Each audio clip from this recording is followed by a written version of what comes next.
entered American living rooms. Modeled on the immensely popular The Flintstones, this new show depicted the daily life and middle-class misadventures of a family of the year 2062, the Jetsons. The show's creators, Hanna-Barbera Productions, clearly bent over backwards to offer the most reassuringly bland image they could of the world that awaits us.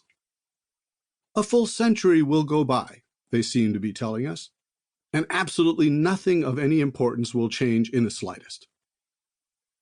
Benignly patriarchal fathers will still bumble their way through the challenges of parenting and office work. Wives will be perky and well-coiffed. Children will cultivate an endearing rebelliousness within carefully observed limits. What marks the future as different, according to Hanna-Barbera Productions, is gadgets. Houses, stores, and office buildings rise up on pillars in the sky. Cars fly. Children whisk off to school in pneumatic tube bubbles. Robots are everywhere, of course. They perform all manner of menial tasks, offering abundant opportunities for comic relief when they malfunction.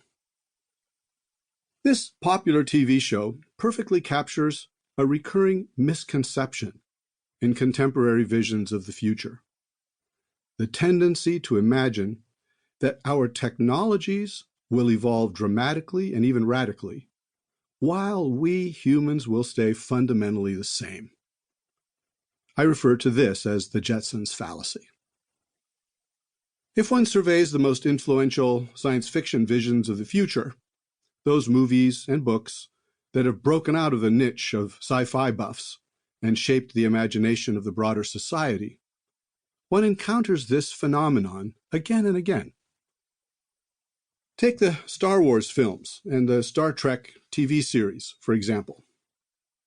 Here we certainly do encounter many alien biological species and intelligent robots. But all these strange beings coexist alongside a population of unmodified humans who are no different from the humans of today. Now, as in some cases, as for example in the films The Hulk, Alien Resurrection, Spider-Man, Iron Man, or Limitless, in these cases we do encounter humans who undergo profound biological redesign. But it's always under the same conditions. The modification is uniquely confined to a single individual and never applies to the surrounding population. Viewers are emphatically not invited to contemplate a world in which large numbers of humans have gone down this path. The only major exception is Aldous Huxley's 1932 masterpiece, Brave New World.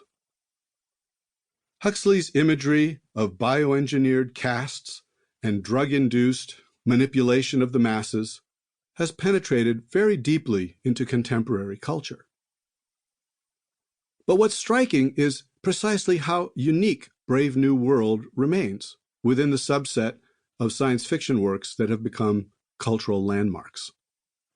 9 decades have passed since its publication, and it still occupies a place of solitary prominence as the only systematic effort to imagine a world populated by engineered humans. What are we to make of this phenomenon? The answer lies in the economics of mass appeal films and books, which are supposed to beguile us, not freak us out. The technological modification of entire populations of humans is not a fit subject for mass entertainment, because it's simply too disturbing to contemplate. If it must be confronted at all, it must always be coupled with the ironclad assurance that even in the most extreme future, ordinary humans will still exist and will still continue to be what they are today. The only problem with this comforting picture of the future is that it's probably not true. We're headed into a social order whose defining feature may well be the systematic modification